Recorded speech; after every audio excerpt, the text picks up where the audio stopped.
It's a sport, them 20-somethings.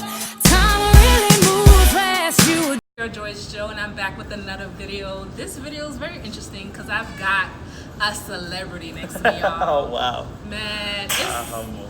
we just met, so I don't know him. I'm about to get to know him right now. So go ahead and introduce yourself. Tell people who you are. Okay, hey, how you guys doing? My name is Finn, but I'm pretty sure everyone knows me as Magic, and I am a trainer, fitness instructor, enthusiast, and whatever you want to call it. So where did that name come from, Magic Finn?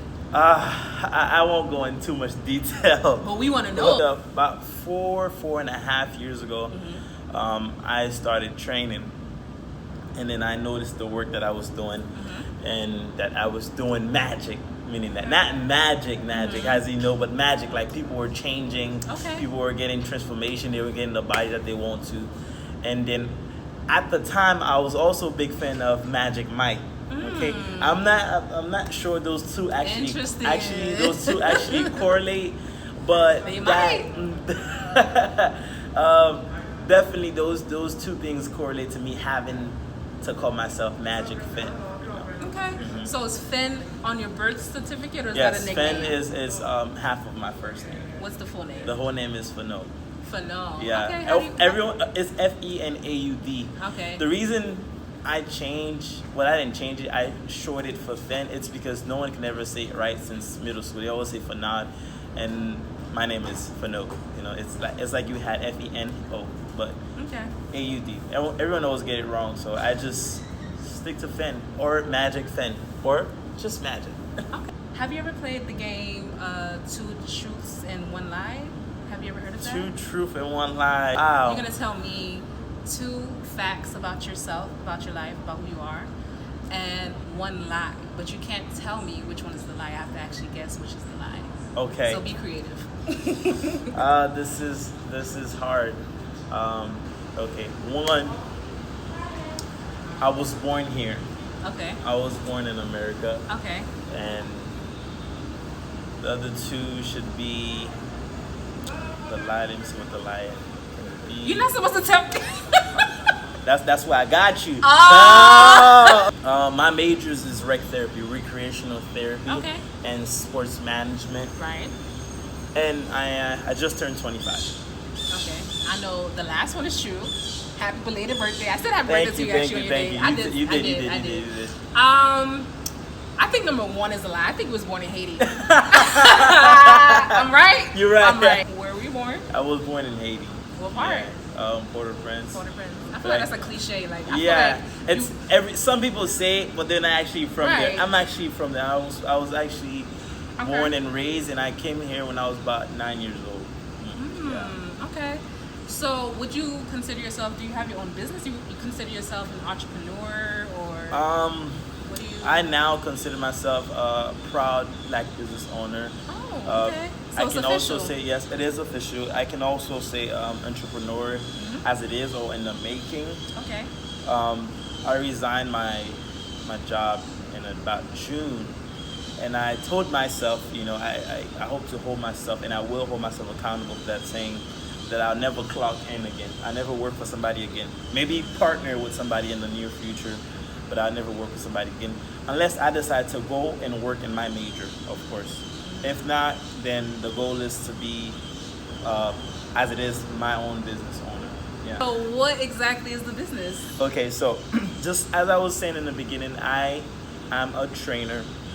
I really look at myself as a motivator, someone who's gonna guide you towards that goal, towards whether it's mental, whether it's physical, or a little bit on the spiritual level too, because these are all connected. I have my own business, which is called Magic and Fitness. I hope one day that's on the top of a building, which is a big gym. You better speak it into existence. I'm speaking yes. it. We're working right now as we speak. Small steps into bigger goals, of course. And I started. It's been going on for about 3 years, to be honest with you, the business. But starting from December all the way into the future, I'll be a full-time trainer. So there won't be any school as far as I'm concerned, unless I decide to go for my doctorate. Yeah. until now, Okay. I'll be a full-time trainer. Yeah. So y'all better look out for that name now. Because when it comes to health and fitness, people have a misconception, and they believe health and fitness is just eating right and working out, but they don't realize that mental health is very important. So what is your definition of health and fitness? My definition is it's really simple, but you have to really understand to really see what I'm saying. Health and fitness is so much about getting to know you, okay? And you won't really understand what I'm saying unless you're in the gym, because some people go is just a go, but once you enter that place of peace, or your leisure, whether it's therapy for you, whether it's your safe place, Right. you can just go in there, just getting that deep connection with yourself, knowing yourself, knowing how much you can push, knowing your limitation, and just knowing your identity. So when did this lifestyle start for you? Because I know you didn't just wake up like this. 'Cause I was going through your Instagram. Yes, I was lurking a little bit. And I saw when he first started, y'all. Oh my God, let's not even go there. The person you see today, Uh-huh. listen, God has blessed. So go ahead and tell the people your journey. Oh boy, let me just say, in high school and middle school, I didn't play anything. I didn't play any sports. Okay. Okay, I none saw. whatsoever. I did not want to be out in the sun. They didn't want to break a sweat, not even a second. And a little shaming myself a bit. Sometimes when we were in PE, I would always hide when they're doing the little exercise together, and when they would force me to do the laps, I'll always cut. I'll be one of those students that cut halfway, say I did the lap, cut again until I maybe get. Sometimes I get cut. I ain't get cut all the time. But when this actually started was when I had graduated. I was about 135 pounds going into college and Dade, and then I'm like, there is no way I'm gonna let any girl that knew me in high school see me the way, still the same way, still weigh about 135. That was a little bit of the motivation. And then because I didn't go to college right away, I think I sat out maybe one semester. That fall semester, I think I sat out. I just needed to get to know myself, which was almost the same thing we were talking about earlier. I needed to get to know myself, and then from that period, and I'm like, let me go to the gym. I used to even wait outside of the Dade gym, waiting for my brother and my cousin to come out, actually. So I was not into fitness at all. So I would rather sit outside, go run around, play with friends, and wait for them to come out. I was about maybe 17, turning 18 in October that year. And then one day I got in there, of course, and it all happened. I fell in love. I'm like, man, like the feeling, the pump, what I felt is something I haven't actually felt in a while. And I'm like, this is definitely going to be part of my life. And then from then on, 2 years later, in my backyard, I think might have been 2014 or late 2013, I started training my friends in my backyard, yeah. And then they were seeing changes. They were loving it. They were bringing other friends. And I'm like, man, I'm actually good at this. I got the patience, I got the love, I got the humor, so I always make people feel comfortable. And then there you go. And then from that year all the way to 2019, and now you have Magic Fit Fitness. That's where it originated from, yeah. You can see firsthand that he didn't just wake up like this. No, I didn't. It was definitely a process, so he had to start somewhere. So how did you learn how to train people? Did someone train you first? Good question. I like that. So when I started in my backyard, it was just me from what I learned in the gym. Of course, I didn't know everything. I was still lacking some knowledge. That same year, it was actually the first time that I actually quit my job. That year, when I started training, when I was getting to know myself, I also quit my job on the beach too. And I just was trying to figure out what I wanted to study. So I went in and I started my first internship, and that was truly me just volunteering myself. And that was physical therapy. That's how I know what I wanted to do. And then there, I realized, wow, like I can mix personal training or movement or functional movement with therapy. And I'm like, I can actually do this in the future. And I was training people in there, but there it's like a little different. That you don't use too much weight unless they're getting stronger, and they can start using weight now. And it was just movement and constant movement and different movement. Whether it's getting the knee, the hip, whatever it was. And I'm like, I see myself doing this in the future. And then from there, I went on to find a job in a gym, and they actually, I applied at multiple gyms without having my certification yet. And then I got called many places just by explaining myself, just what I wanted to do and my passion for it. And then the first place that called me was a gym in downtown, Gym by Diego. I remember that place. That's where I was born. That's where I was made. And he accepted me way before I had my certification. He taught me pretty much everything that I know from starting out. And he put me on the floor. He had me standing next to him. Oh my God, he just taught me everything that I know. I don't think that gym is still open. It might be something else now.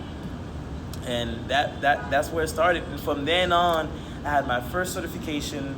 And then a couple of years later, this year actually, a couple of years later, this year, I got my another certification with FIU, yeah.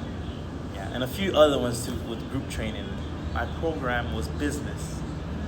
I was sure as well as I wanted to be a businessman, okay? But there was I had a conflict thing in my mind where I didn't want to wear a suit. I didn't want to dress up.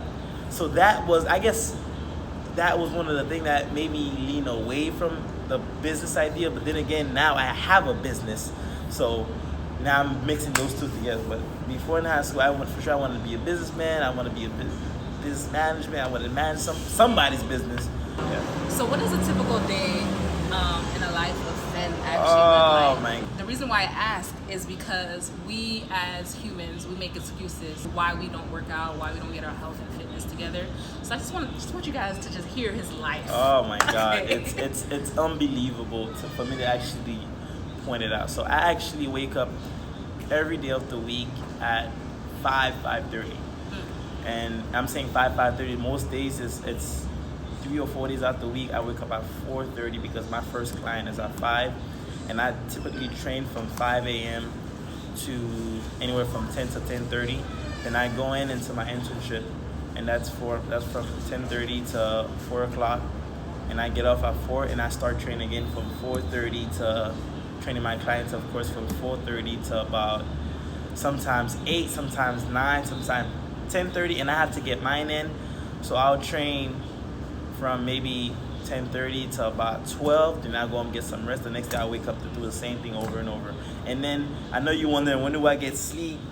I think 1 or 2 days throughout the week where I don't have internship, and I just go home midday, because midday I usually, that internship time, I usually don't work, and I'll go home and I'll get a few hours. But it's been a while since I've actually gotten 8 hours. Usually I'm getting anywhere from 4 to 6, and my day is just, I don't think I've had, this is the most time I've had sitting down and not actually training in the last couple of years. It's important to have 6 to 8 hours of sleep.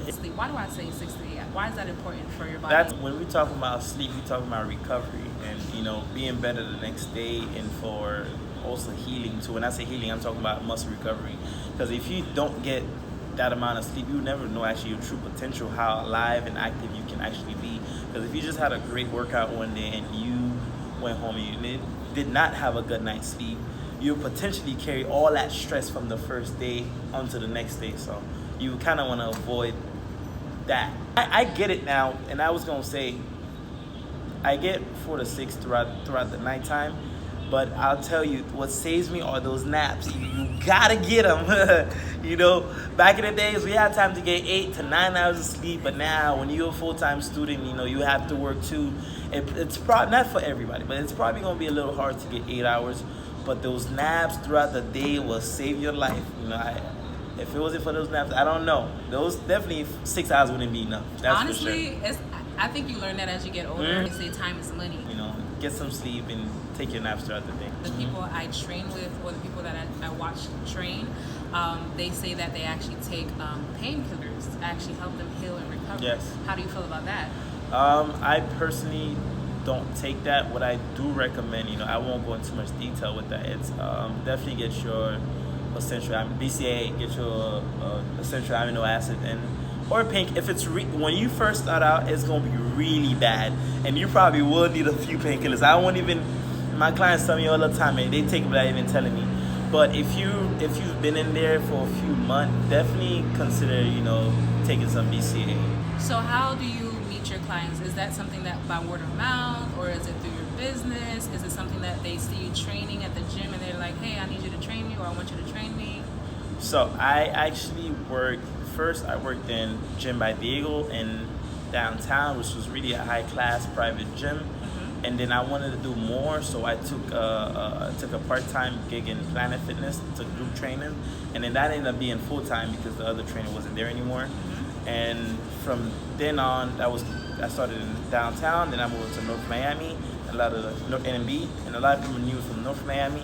So how I meet my clients is just, I honestly I literally do not go on a search for clients, and people just find me from word of mouth, from seeing me post, me training my clients, and just reaching out from a friend to another friend. So I really don't go on a hunt trying to get clients. They really find their way to me.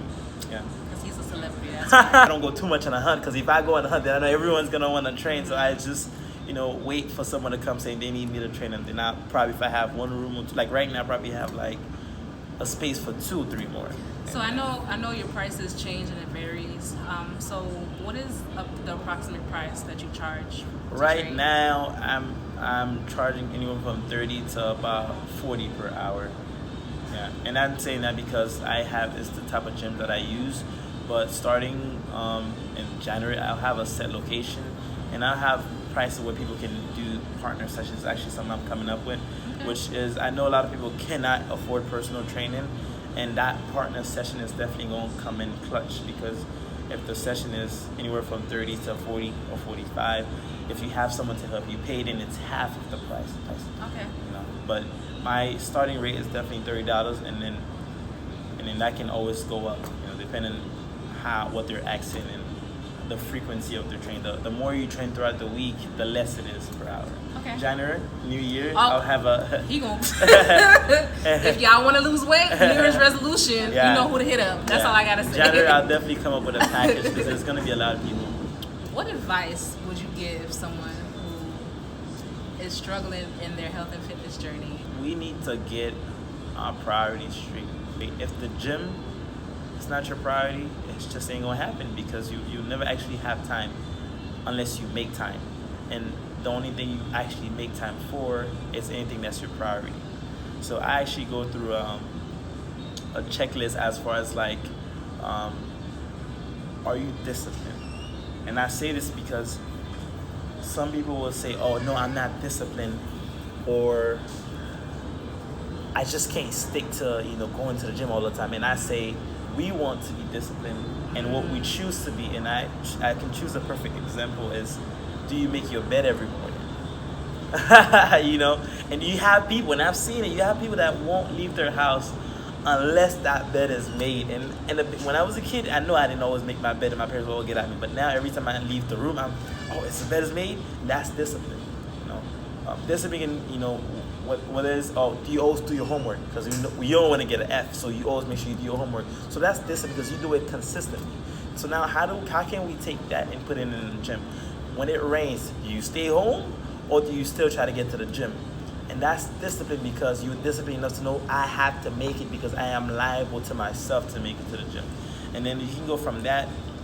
And then motivation is always something too that can kill people, because I say kill people in a way that if you don't have it, it's just ain't gonna happen. And the word you hear from motivation, you hear motive. Okay, so for you to actually stick to a gym routine, fitness, whatever it is that you do, you need to find out what your motives are. Why are you doing this? And then the motives can be anything. It can be your neighbor. She's getting in great shape, or he's getting in great shape, and you want it. And then now you use it. You don't realize, you might not realize you essentially are doing that, but using that person as your motive. That's now your motive. Your motive can easily be your high school picture. You see it, you're like, damn, that's how I used to look. I want to look like that again. Don't get on me, because I use that all the time. Every time I see those pictures from back in the days, I want it more. Motivation can be simple. It could be simply to better yourself. You want to be the best version you can be. That's small tips you can do. But if you want to reach out to me, the number one way where I'm really active on my social media is Magic Fen Fitness. Or you can actually go to my main page, which is magic_fen on Instagram, okay? You can reach out to me to both of those social media pages. If you want a little bit more professional way to contact me, or my assistant as well, you can go to therealmagicfen@gmail.com.